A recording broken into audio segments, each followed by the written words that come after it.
The Beetle.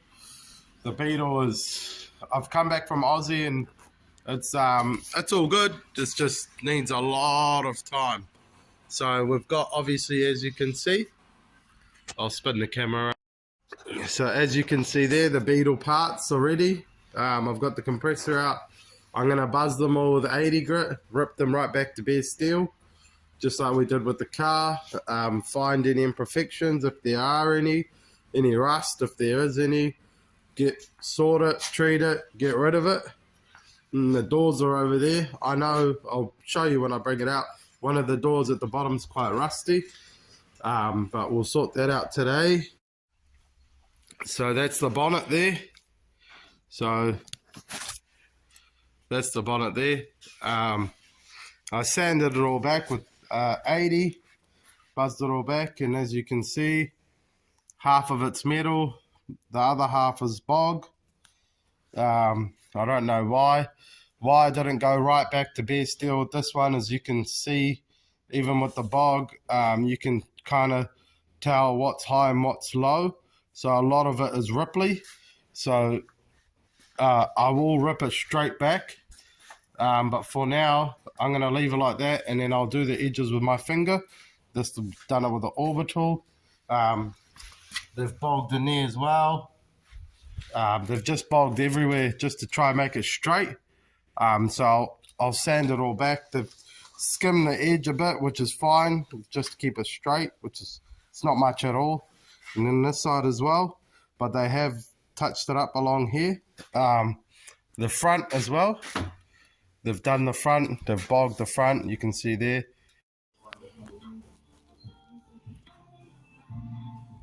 Shade's sick today, sick bastard. This is the piece though, all done now.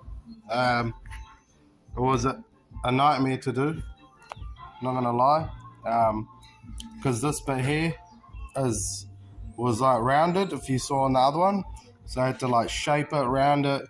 Same on this side.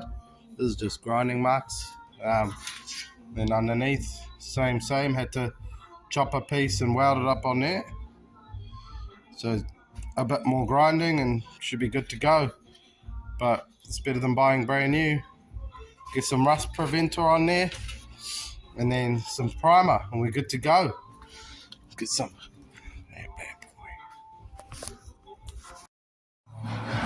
That's it there with the first coat of iron for primer, metal primer.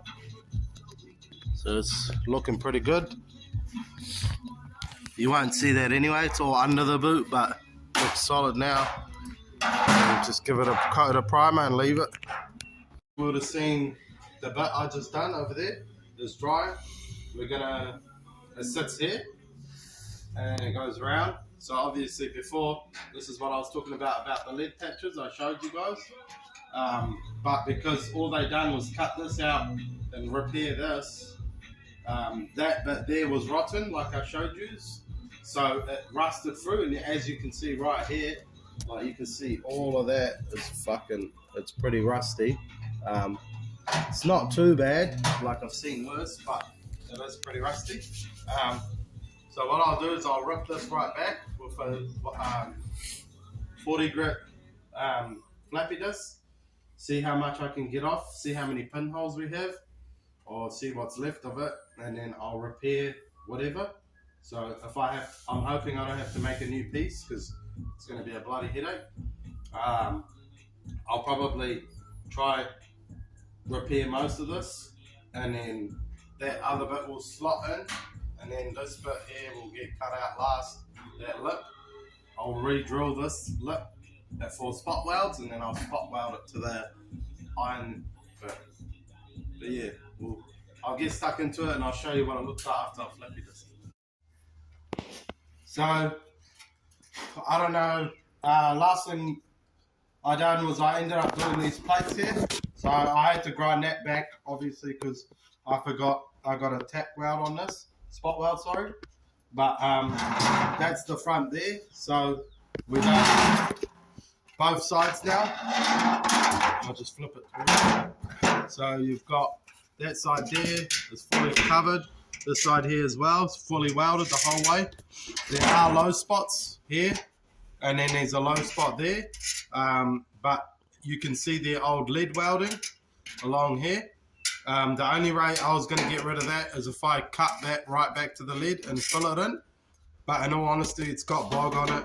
I'm just going to have to fill it in, same as before.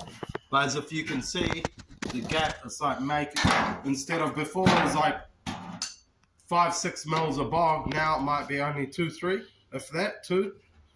And this will be quite nice and flat. It'll only be a little bit down here, and also only a little bit down this bottom bit. I had to remake all this, cut it, shape it, drill it, grind it again. And now what I will do is before I weld it, I'm going to end up putting rust treatment all in here, and then I'll spray some weld through primer on this so I can weld still and it's still protected, and then I'll spray some weld through primer under here and all in here, so that way once I've welded it, it's all nice and sweet in the back.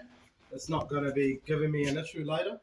So yeah, I'll go ahead and I'll do that, but this bit here goes in there like that,